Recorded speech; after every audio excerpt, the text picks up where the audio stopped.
You must have been aware of his poor health and diet and his need for medical attention. You decided not to help him because to you, at that time, remaining true to your beliefs was more important than his welfare.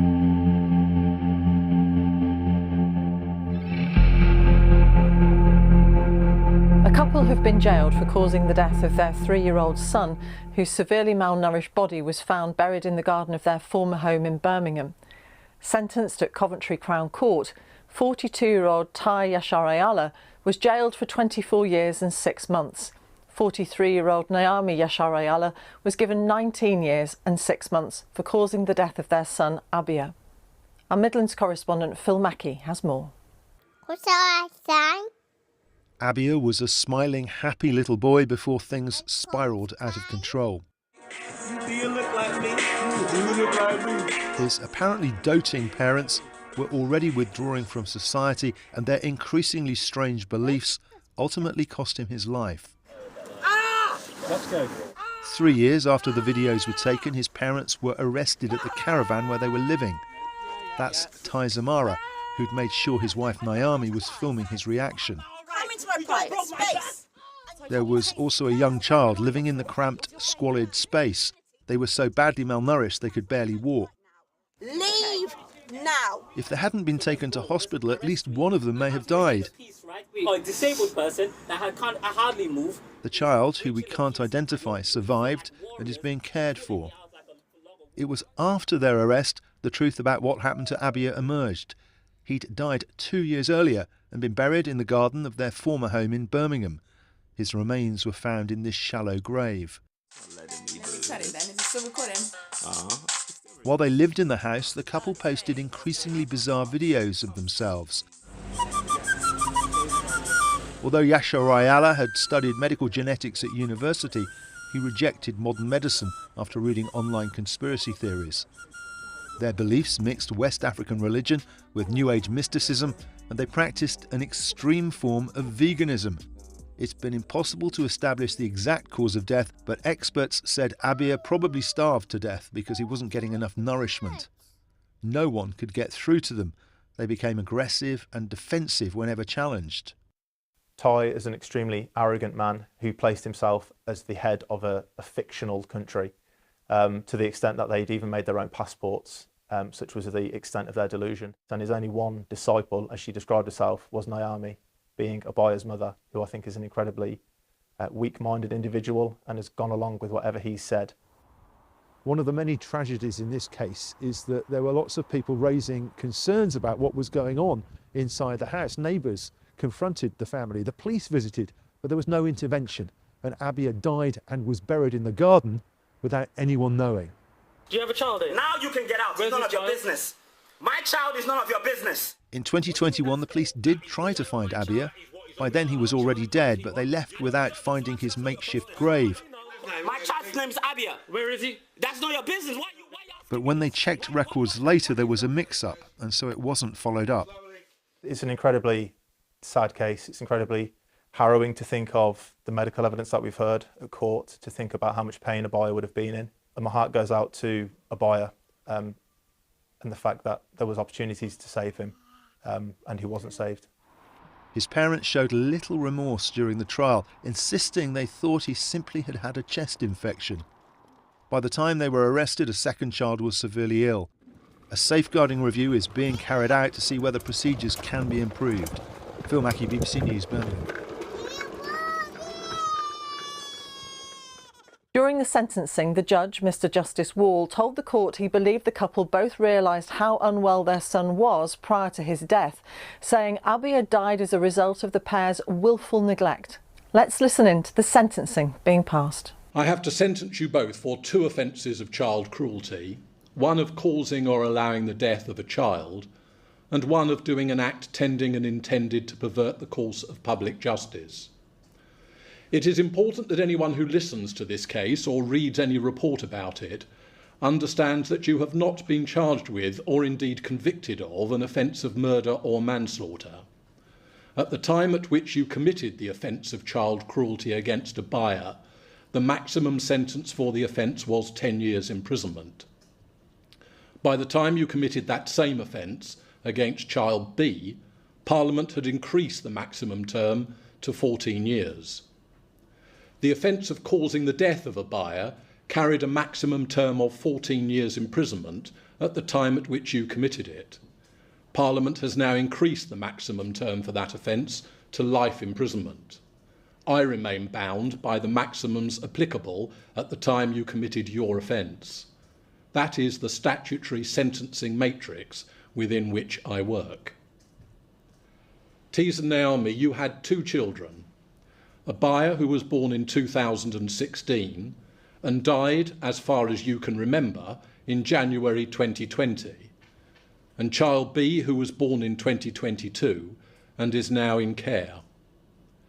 You willfully neglected both of them in that you failed to provide them with adequate amounts of properly nutritious food, and you failed to obtain necessary medical attention for them. A buyer died as the result of your willful neglect of him. Child B has been left with very significant health difficulties. Professor Ng gave evidence that he will require assistance and medical supervision for the rest of his life. I accept that there was no deliberate infliction of physical injury by either of you.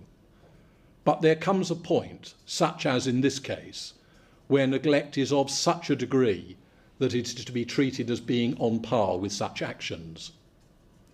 I accept that you had love for your children, but you demonstrated over a protracted period of time the limited practical nature of that love, in that you allowed them to suffer when you knew you could help them and refused to do so for no good reason. It is difficult to imagine a worse case of neglect than that which the court has encountered in your case. Your motivation for acting as you did was your prioritisation of your distorted system of beliefs over their welfare. You were prepared to live with any consequences which flowed from your adherence to those beliefs, including the disability or death of the children. This credo was of your invention, Tees. You developed it from various sources, including the Igbo culture of Nigeria. You chose to adopt those aspects of that culture which suited your purposes, for example, polygamy, and reject others which did not, for example, their practice of eating an omnivorous diet.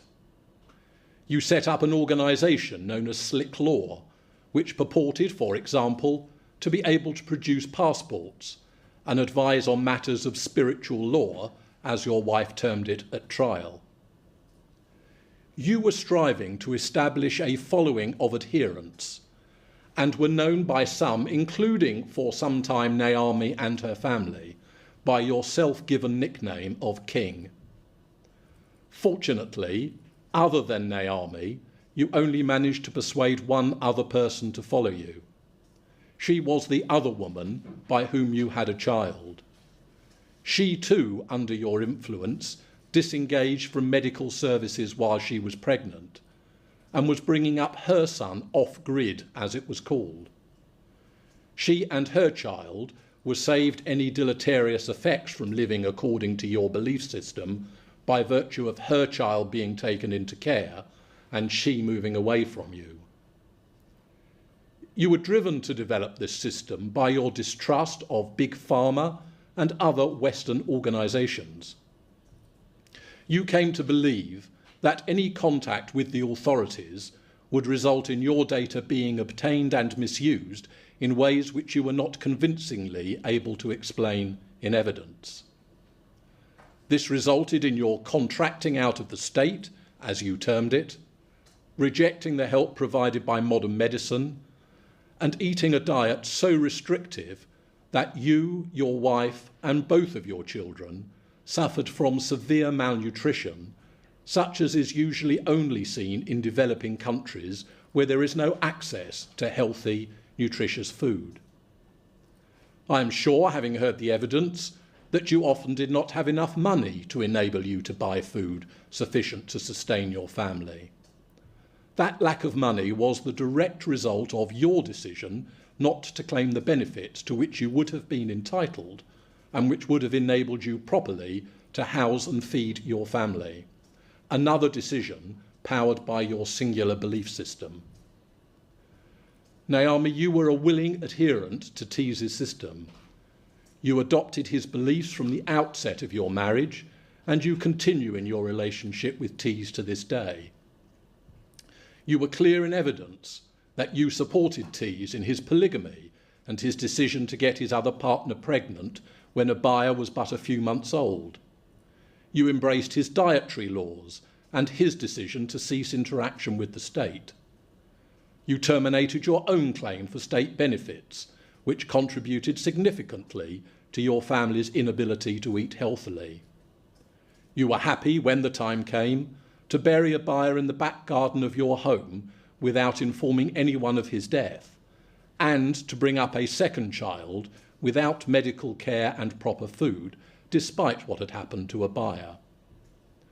Your total acceptance of the way of life adopted by Tees was summed up when you said in evidence that you did not blame him for anything that had happened. Rather, you said, I bear equal responsibility with him. I do not believe that is right. You bear slightly less responsibility because Tees and not you was the motivating force behind the lifestyle. But you were not a victim of domestic abuse, coercion, intimidation, or the like. You freely adopted his views and embraced his lifestyle. You still bear very significant culpability for what happened. I turn to the catalogue of injury and disease suffered by your children. Investigations revealed that child B had an obviously abnormally large head for the size of his emaciated body. Of his undoubted malnutrition, Dr. Newbury, who treated him, said, I have never encountered a baby with such bad malnutrition in my 21 years working all around the country.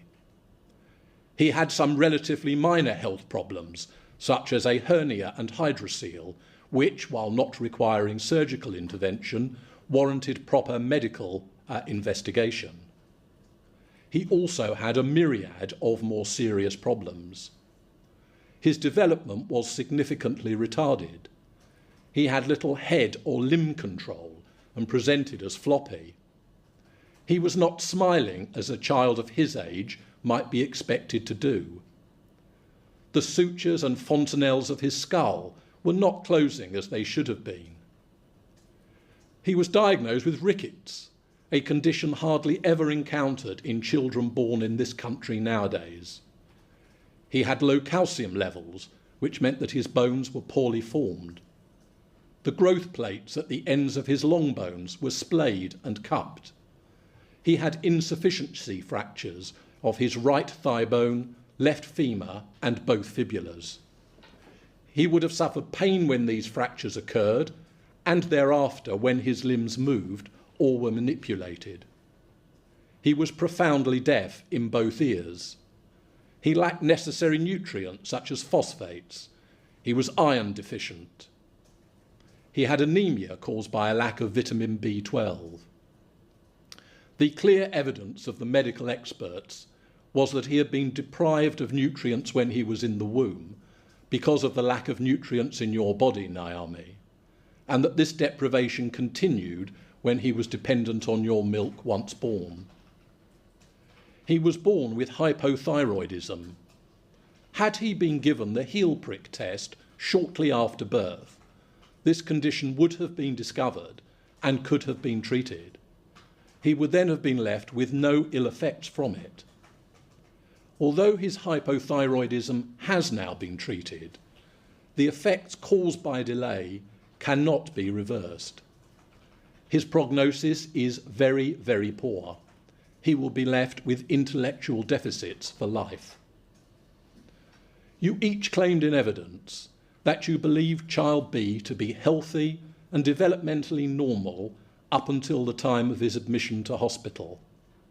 The jury rejected that on the clearest possible evidence. You might not have had the tools to diagnose his problems, but various of them were clear to be seen. For example, I have seen photographs of child B taken 5 weeks after his admission to hospital and after he had received significant medical treatment. His body is obviously misshapen. He had, when the photographs were taken, and I am sure at the time you had him in your care, a distended stomach and almost no fat reserves under his skin. That you must have realised that he was not receiving adequate amounts of nutritious food is underlined by the fact that each of you was by then severely malnourished, and despite your protestations to the contrary, must have realised that this was so. You, Naiyahmi, were practically bedridden. Photographs show your veins protruding from skin where you have no discernible fat or muscle.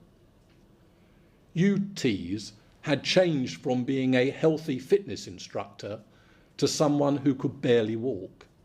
You could not keep your caravan clean and tidy, as you said in evidence you would otherwise have wished to do. The descriptions of the smell emanating from it when child B was taken to hospital were graphic and horrifying. Your evidence, Tees, that you thought you all might have had some parasitical infestation defies common sense, coming as it does from a man with your education.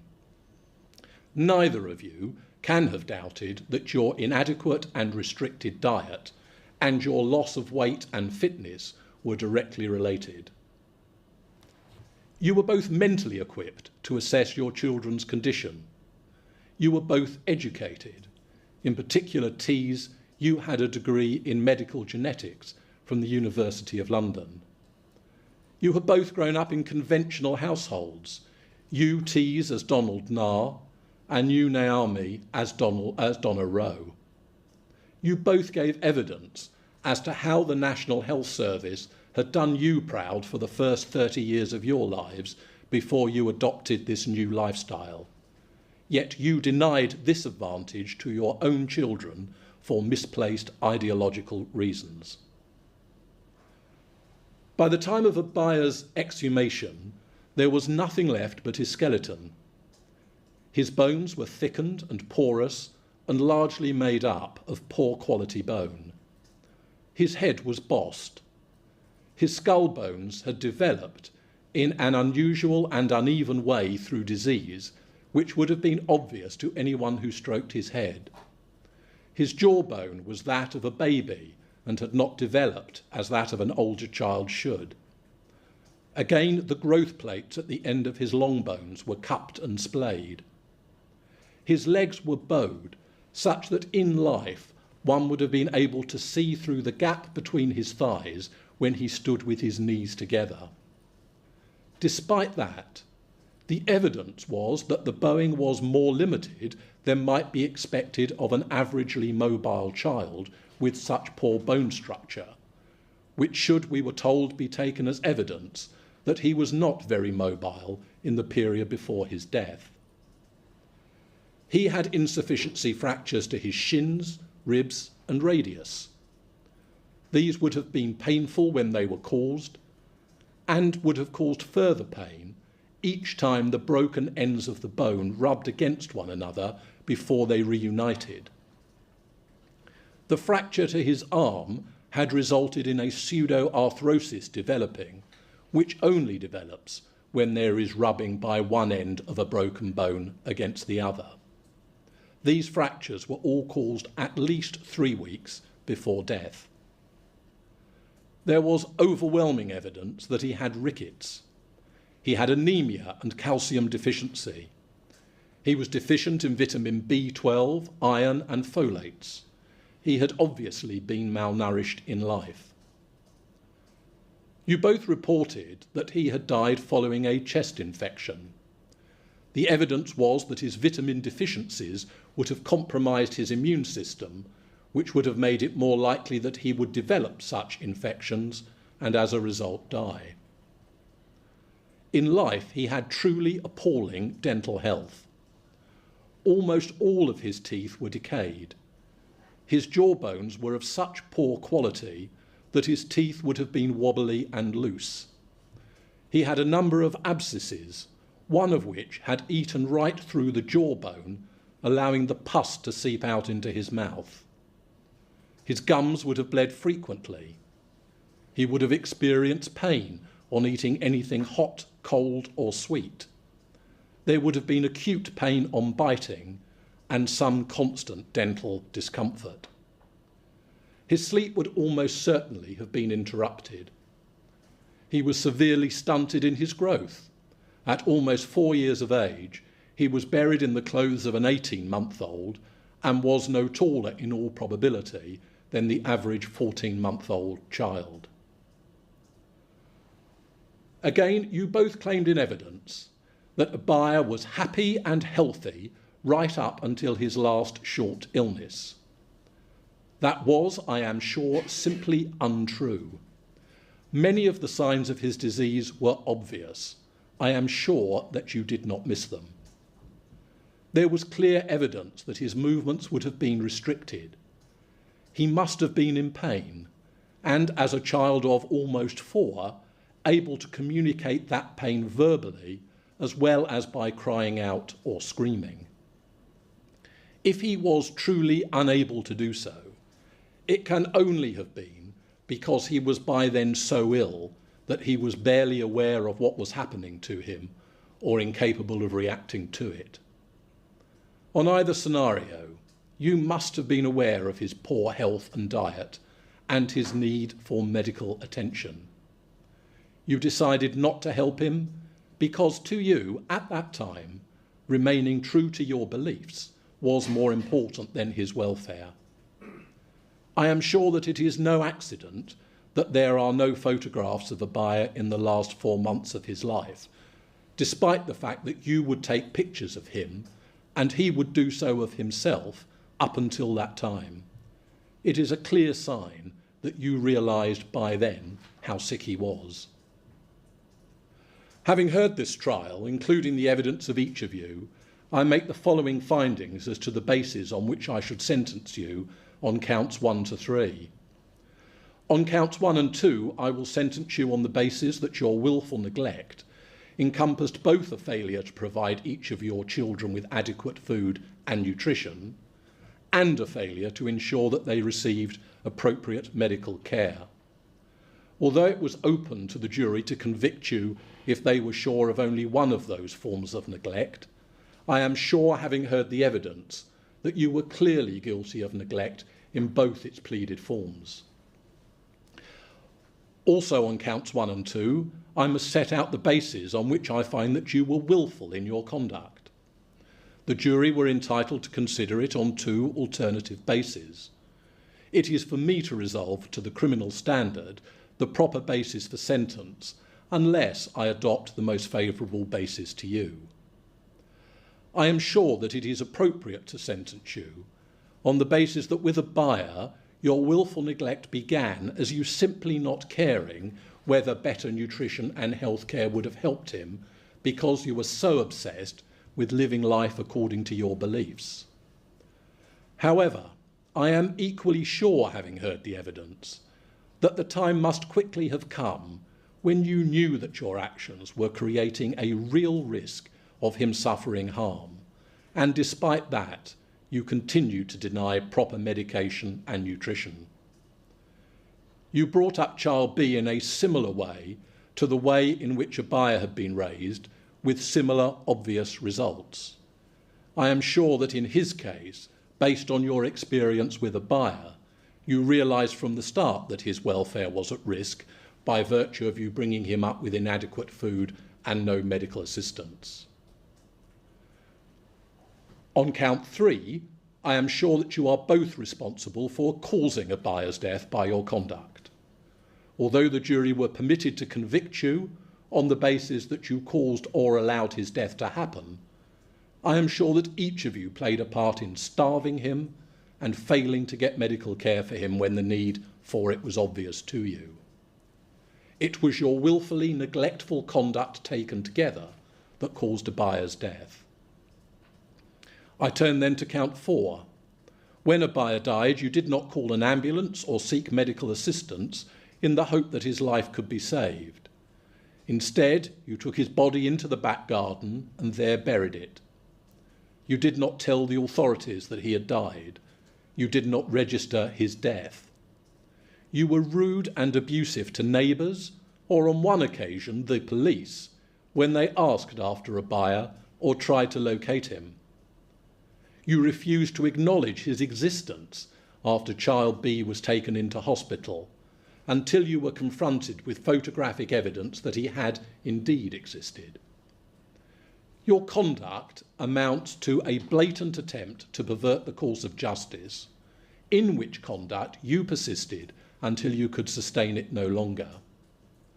You buried him as you did, I am sure, not because you had a belief that this was the culturally appropriate way to dispose of his body, but primarily because you knew that any investigation into the causes of a buyer's death would lay you open to prosecution, which you wanted to avoid. Overall, I am sure, as I have indicated previously, that the way of life which led to all this offending was your creation, T's, and for that reason your sentence will be longer than that of Naiyahmi. But Naiyahmi, you went along with it for such a long time, and were fully aware of where it might lead in terms of your children's health, that the difference in the length of your sentence will not be great. You each pleaded not guilty. In those circumstances you receive no credit for your pleas. I am urged to find that you are remorseful.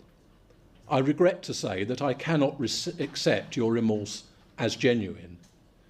Had it been so, you would have accepted that you had acted in a criminal way towards your children, rather than pretend to the jury that you did not. Your untruthful refrain in evidence was that you did not at the time appreciate the harm you were risking and would have acted differently with the benefit of hindsight. No hindsight was necessary. I am sure that you realised at the time that you were risking your children's health and welfare and refused to modify your behaviour as a result. As indicated, I will structure your sentences by passing concurrent sentences on counts 2 and 3, the counts relating to the ill treatment and death of a buyer. The death of a buyer was the outcome of your cruelty towards him and not the result of any fresh or different action on your part. Consecutive sentences on these 2 counts would be inappropriate. The sentence on count 1 will be consecutive. This offence involves similar criminal conduct, but was directed against a different child on later dates. The sentence on count 4 will again be consecutive. This was different criminal conduct designed to conceal your earlier crimes. It goes without saying that these offences are so serious that they comfortably pass the custody threshold. I do not intend to treat you as dangerous offenders. You might meet the criteria for such a finding, but I intend to pass sentences on you which will keep you in prison for a very significant period of time. These determinate sentences will, in my judgment, be sufficient to protect the public into the future. Your only potential danger on release is to yourselves or any children you might have. Given the nature of these offences, I am sure that you will not have access to children again once at liberty. Count 1, the cruelty to child B.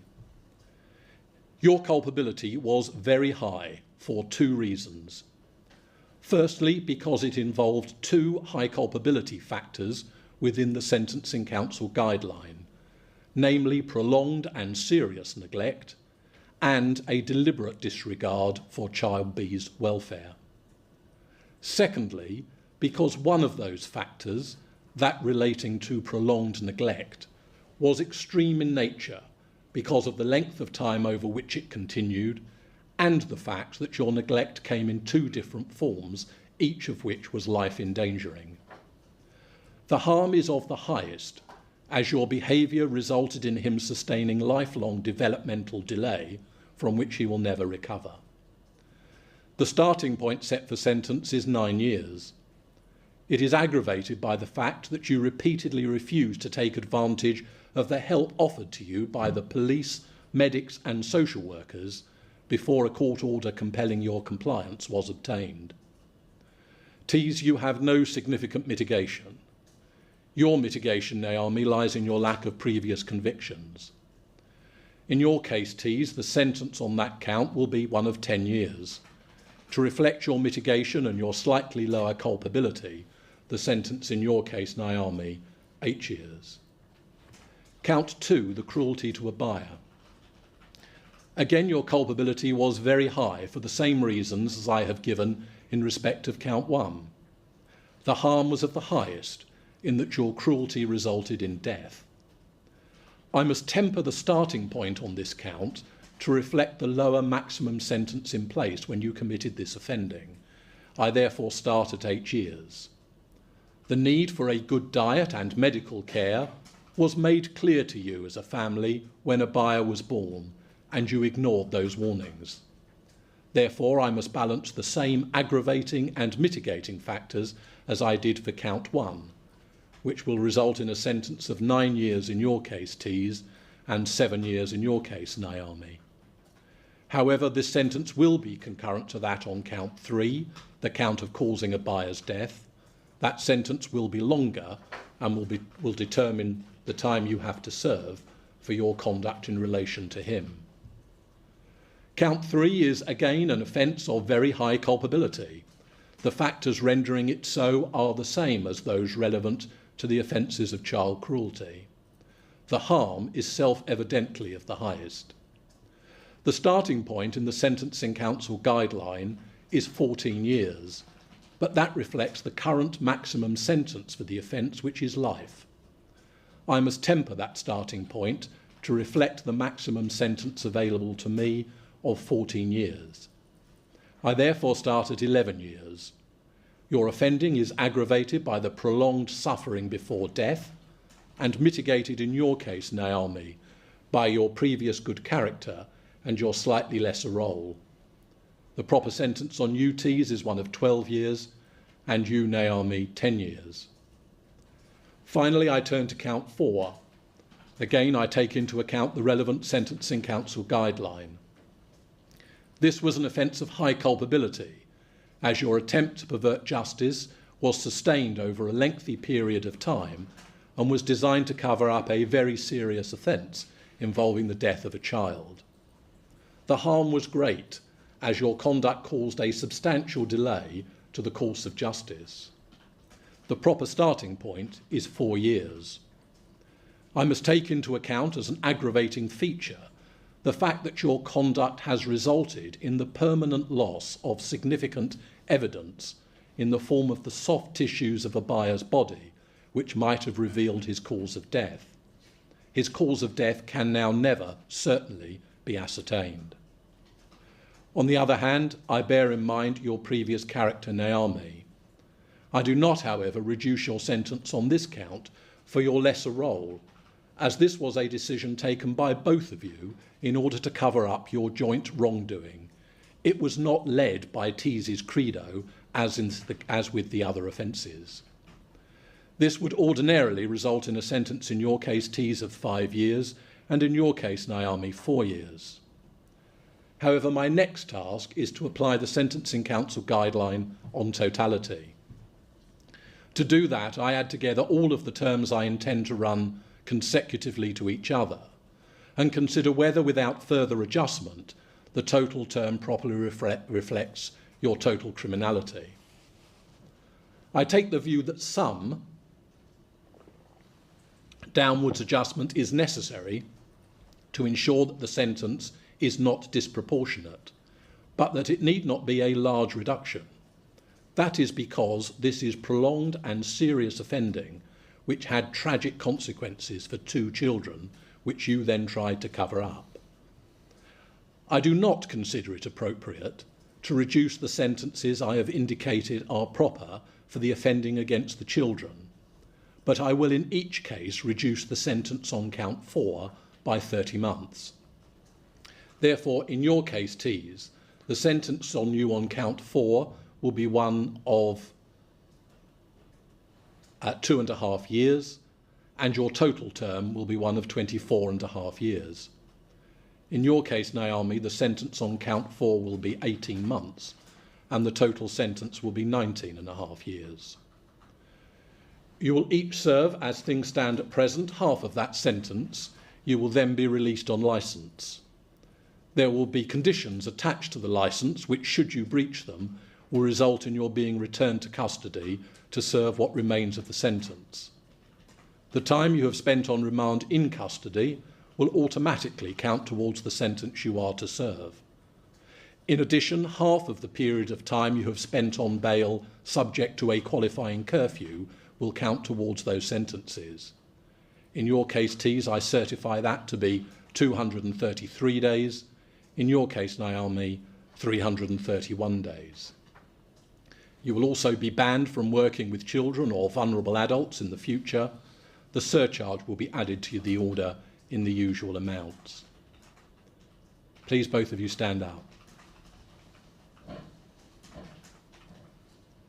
Tai and Naiyahmi Yasharahyalah, I sentence you on count 1 to a term of 10 years imprisonment, on count 3 to a consecutive term of 12 years, on count 2 to a concurrent term of 9 years, and on count 4 to a consecutive term of 30 months.